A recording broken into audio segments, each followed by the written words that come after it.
Hello dear students, in the last class we have discussed about the phylum Annelida, and today we are going to study about one more phylum, that is Arthropoda. So this is very important phylum, comes under the animal kingdom. Okay, when you are studying the characteristic features belongs to different phyla, you are going to know or you are going to remember some unique characteristic features. Okay, see, triploblastic, bilaterally symmetrical, radially symmetrical, coelomates, acoelomates. So these are all general characteristic features we can see in the animals belongs to different phylum. But other than those, some of the unique features the organisms are exhibiting, those are belongs to different phyla that you should remember. So then only you can easily differentiate the animals which belongs to different phyla. While I am writing the particular characteristic feature, I am going to tell you. So this is very important. So that you should remember, that you should note. Okay. See, these general characteristic features are very important. That too, unique features are very important. So that are helpful for you people to differentiate the animals which belongs to different phyla. Okay. Today I am going to teach you another phyla that is very important, called as Arthropoda.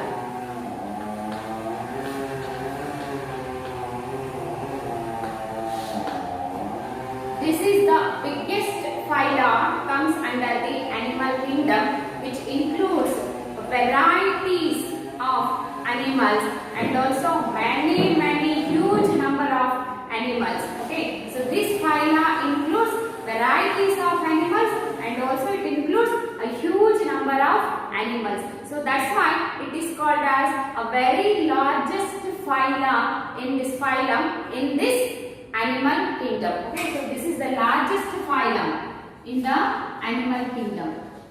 So this is the largest phylum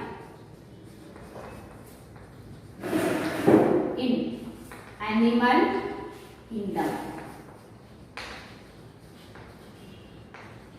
Okay, arthros means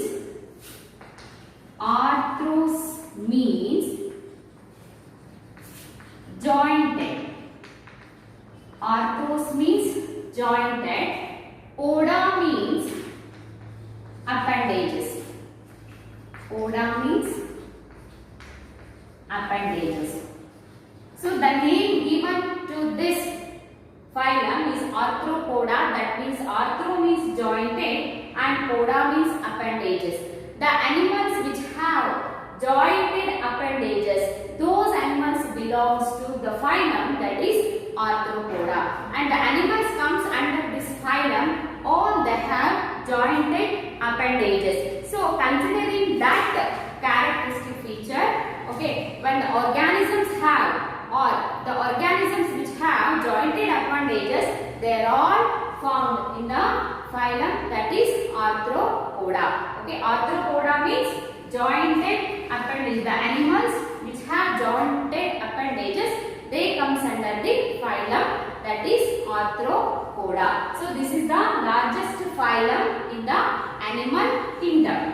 Okay, and these are triploblastic, bilaterally symmetrical, and they have organ system level of organization, and these are all coelomates. Okay, so these are some common features we can see from the phylum, that is Ascalminthus, isn't it? See, the organisms belongs to Ascalminthus, those are pseudocoelomates. Okay, bilaterally symmetrical and triploblastic, they are pseudocoelomates. From the Annelida, all the organisms, they have coelom. Okay, and so that's why I am not going to write, I am not going to focus on these general characteristic features, that is common features. See, you have to write this characteristic feature while writing the test or in examination. Okay, so that is also very important. See, these are bilaterally symmetrical, bilaterally symmetrical, body is bilaterally symmetrical, triploblastic, and coelomate.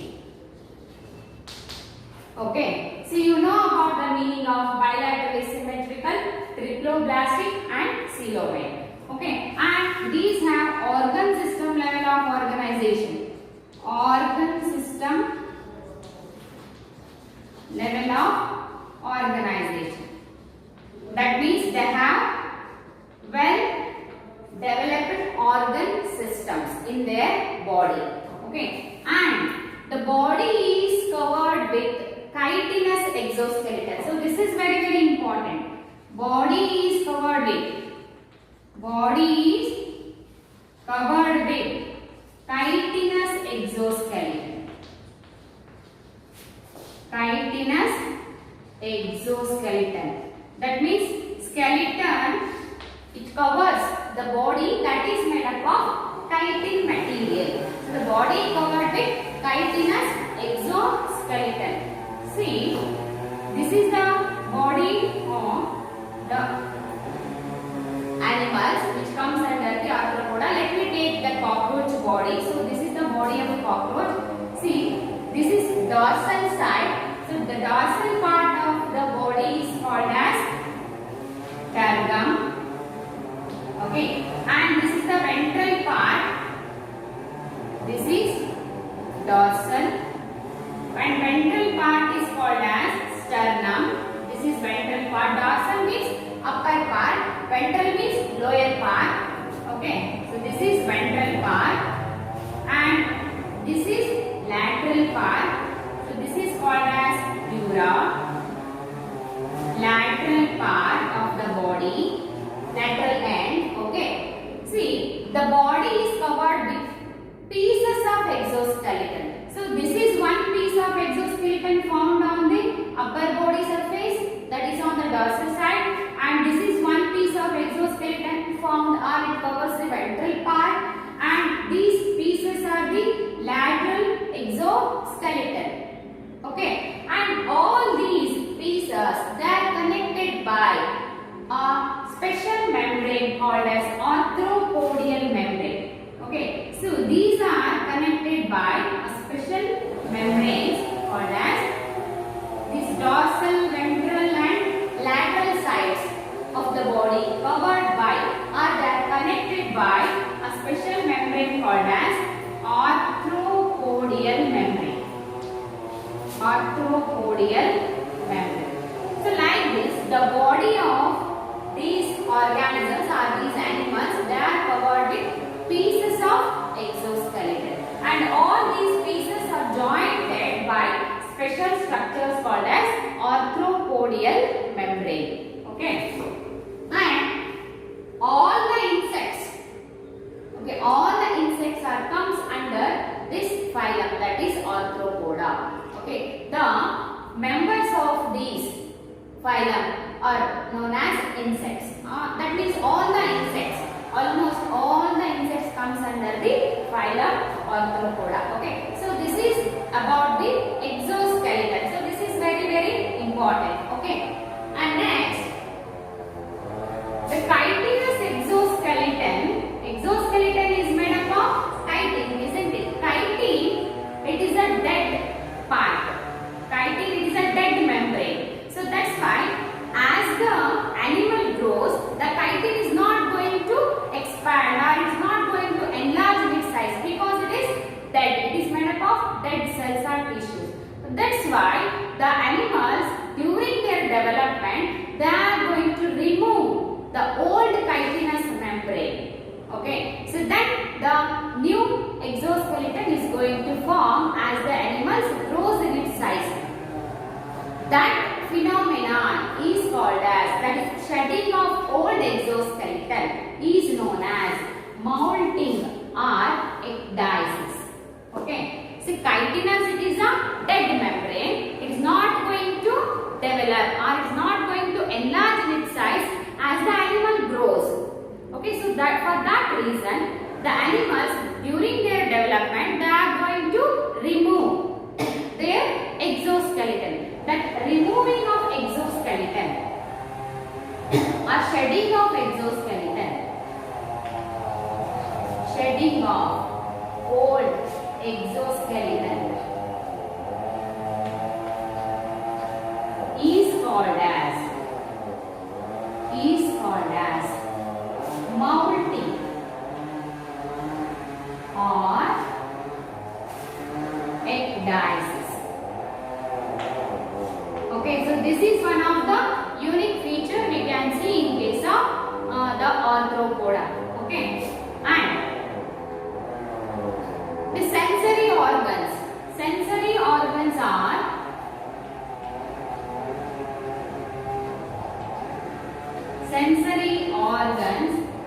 are antennae,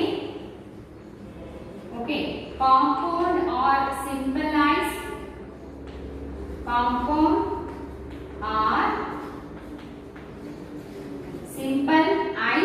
and statocysts. Statocysts or they are called as balancing organs or balancing structures are called as statocysts. So these are the sensory organs found in the organisms which belongs to the phylum Arthropoda. Okay, and then body can be divisible into. So let me rub this information. Okay, body can be divisible into. The organisms belongs to the phylum Arthropoda. Body can be divisible into.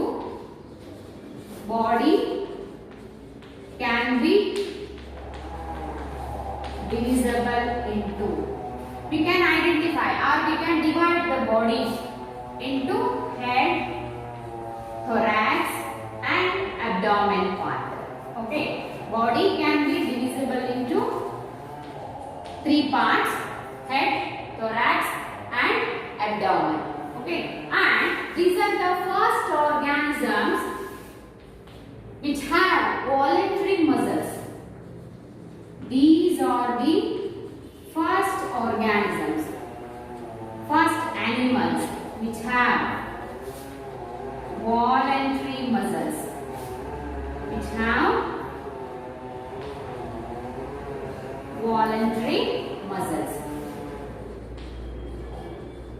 And come to the digestive system.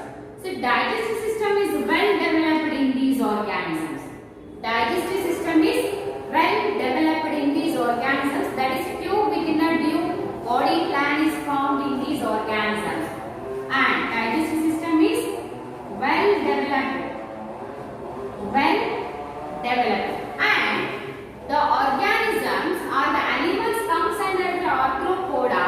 They have different structure in their mouth parts. Okay, mouth is different. Mouth in its structure it is different in different animals which belongs to the phylum Arthropoda.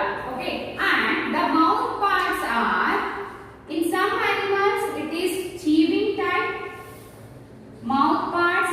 It may be chewing type in some animals, and it may be piercing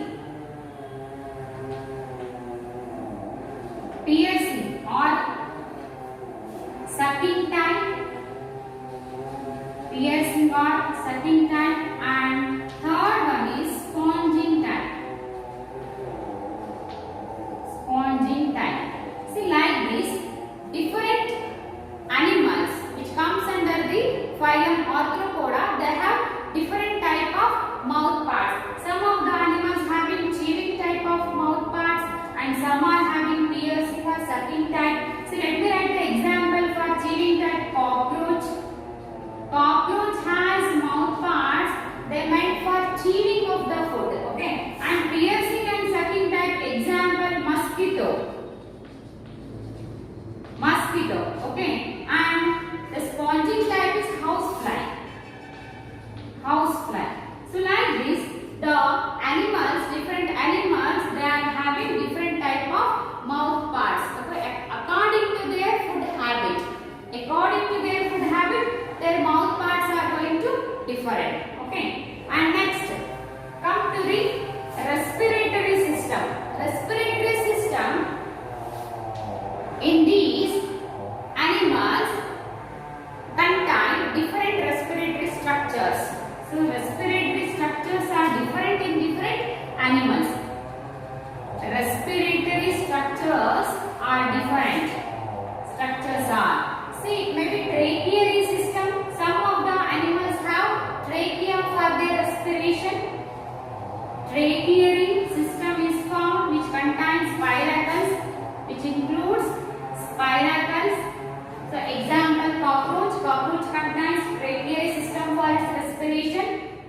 spiracles are the structures, okay, that are responsible for respiration. And some are having gills and some are having book gills.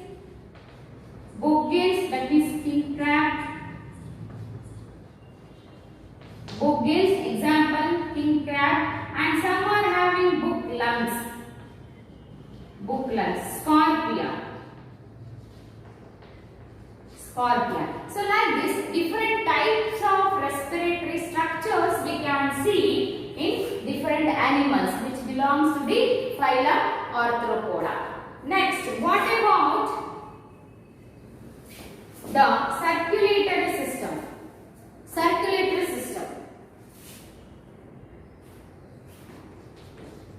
Circulatory system is open type in these organisms. Circulatory system is open type.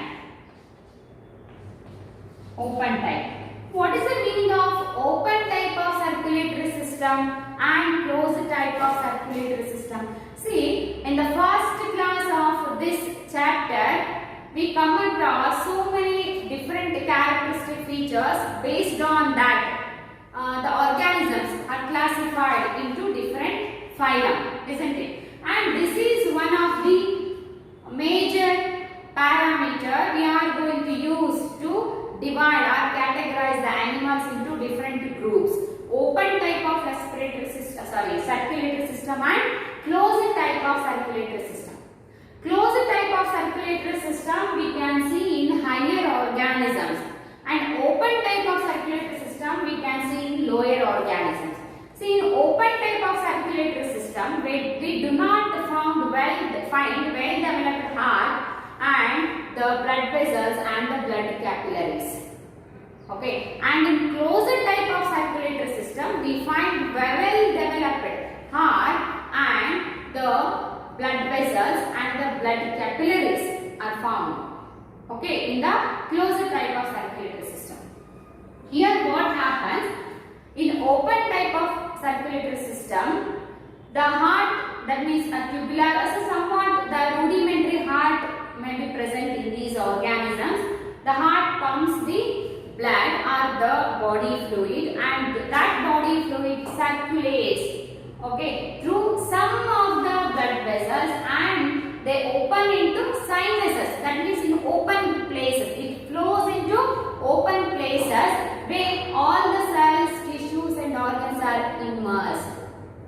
Okay, through the diffusion process, they are going to take their needed that part, that means oxygen or it may be food particles like this. Okay, through the diffusion process, they can take their oxygen, all those things. Okay, so that is called as closed type of open type of circulatory system. Okay, so in open type of circulatory system, no blood vessels and no capillaries. No capillaries. In closed type of circulatory system, there may be presence of a well-developed heart, and also well-developed blood vessels are there, and capillaries are also found in the closed circulatory system. Okay, and here we find open type of circulatory system, and it contains tubular heart. Tubular heart. Circulatory system contains tubular heart, and heart pumps the blood through some of the blood vessels, and that blood or that body fluid opens into open spaces. Okay, that is called as sinuses, and in that open places all the cells, tissues and organs are found, and all those are immersed in that body fluid. Okay, see here, body fluid, it does not contain any respiratory pigment. Body fluid does not contain respiratory pigment. Respiratory pigment is absent in the body fluid, so that's why it do not contain So such body fluid is called as hemolymph. So this is very important. Okay, the body fluid found in the organisms or animals belongs to arthropoda. So that is known as hemolymph. It does not contain any coloring pigment or respiratory pigment. So that's why the body fluid is called as hemolymph. Okay, and next coming to the excretory system. Excretory system is also well developed in these organs. That means well developed means some well developed respiratory structures are found in these organisms. Excretory structures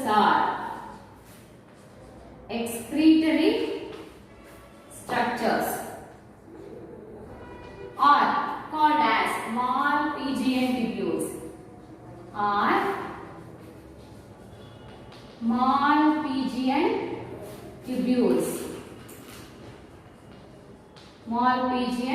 tubules. See, in the test or examination, the question will come, write excretory organs in different organisms.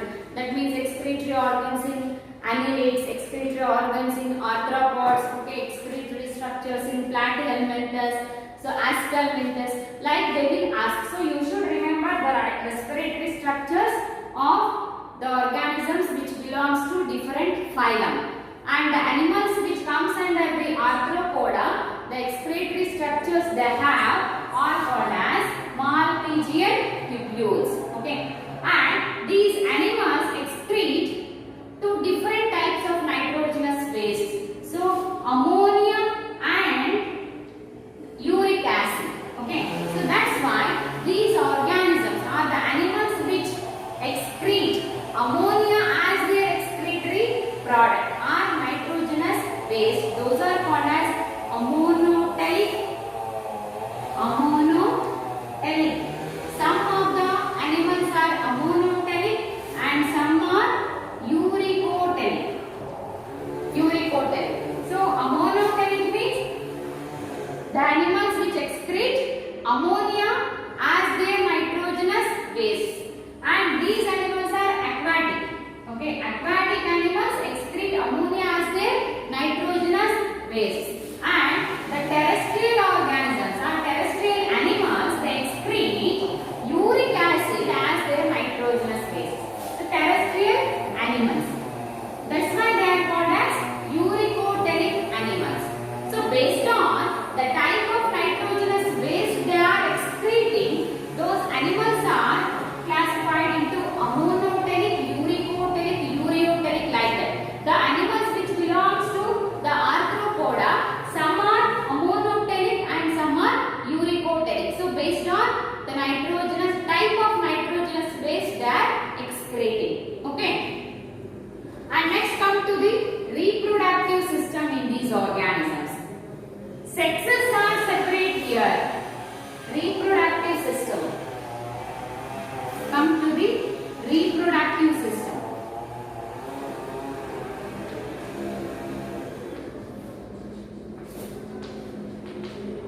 So before going to take the reproductive system, I will explain you about the nervous system. Okay, nervous system. Nervous system is rudimentary in these organisms. It is not well developed nervous system found in these organisms. Nervous system is rudimentary. Nervous system is rudimentary. It involves brain. It contains brain, and brain contains CNS and PNS. That means central nervous system is also found and peripheral nervous system is also found. Brain is also there, but it is not well developed. Okay, well developed nervous system is not found. Okay, so brain is found, but it does not have a modified structure. Okay, and then reproductive system. Reproductive system. Sexes are separate. That means almost all the organisms they are dioecious. Dioecious means sexes are separate.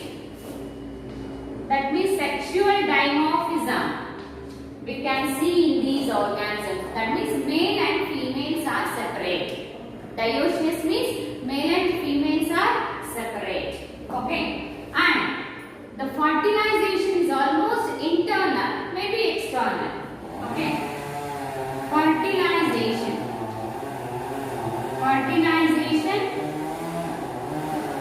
may be internal or external. Almost all the organisms exhibit internal fertilization, but some are exhibiting external fertilization.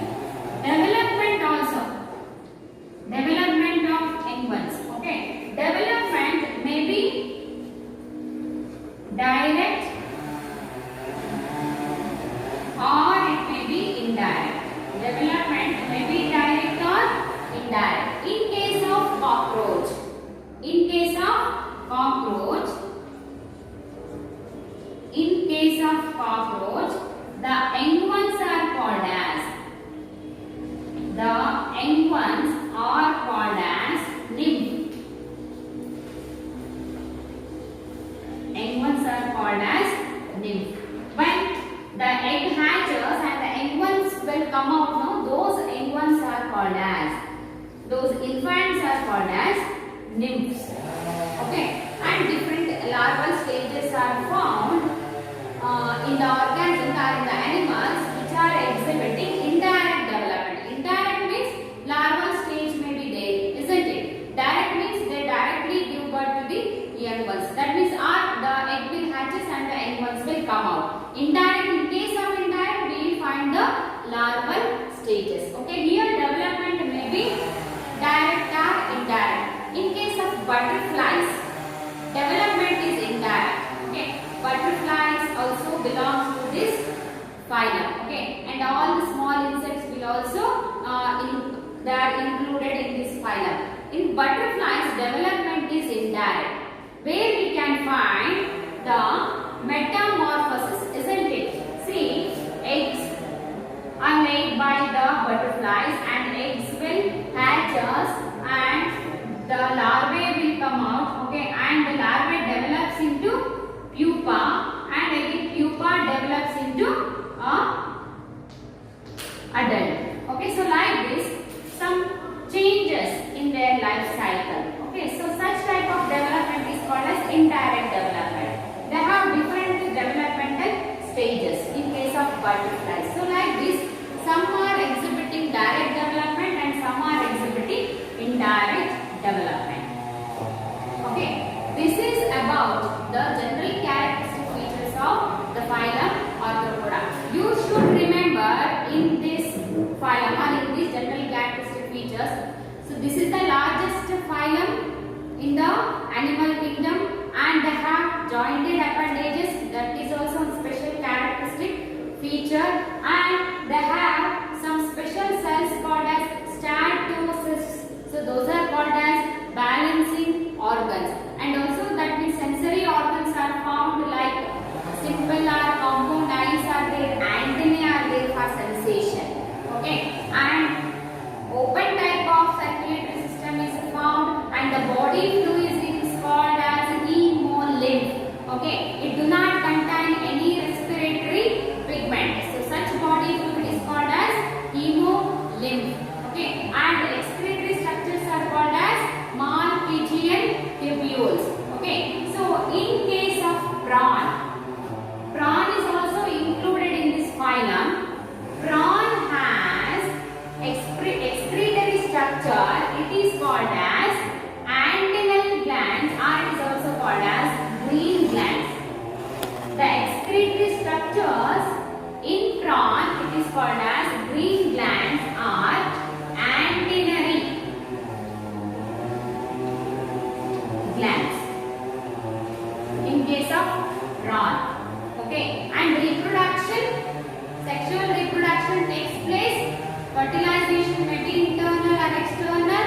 Development may be direct or indirect, and the young ones of cockroach are called as nymph. Okay, see, this is a very vast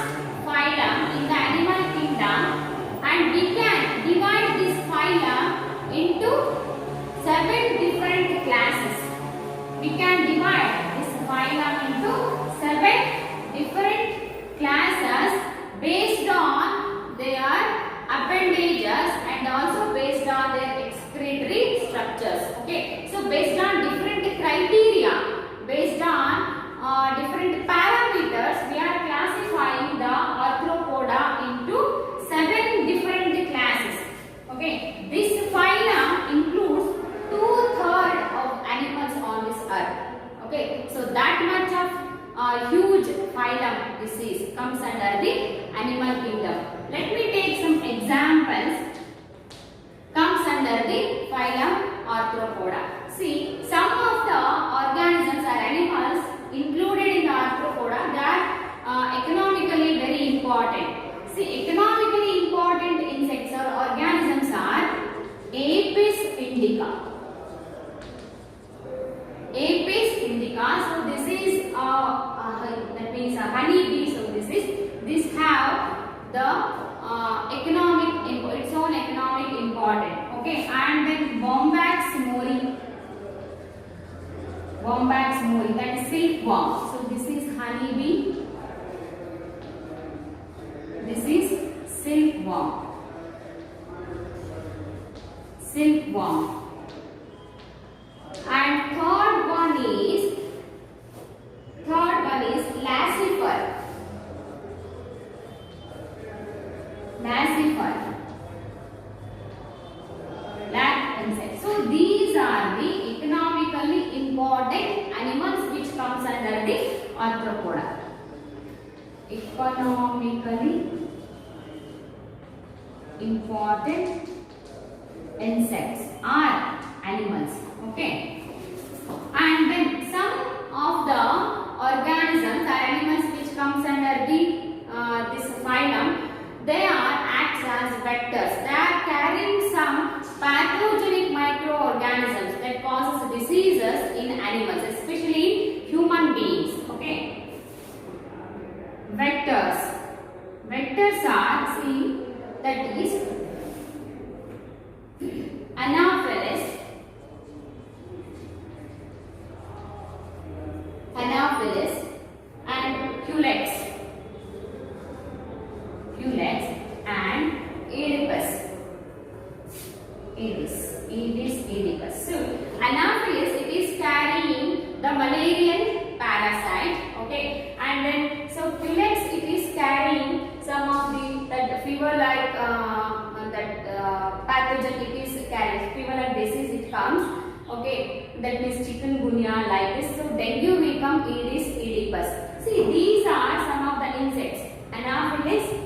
So this is female mosquito, Culex and Aedes. So these are the mosquitoes. They are carrying some of the pathogenic microorganisms. Okay, which causes fever in the animals, different animals.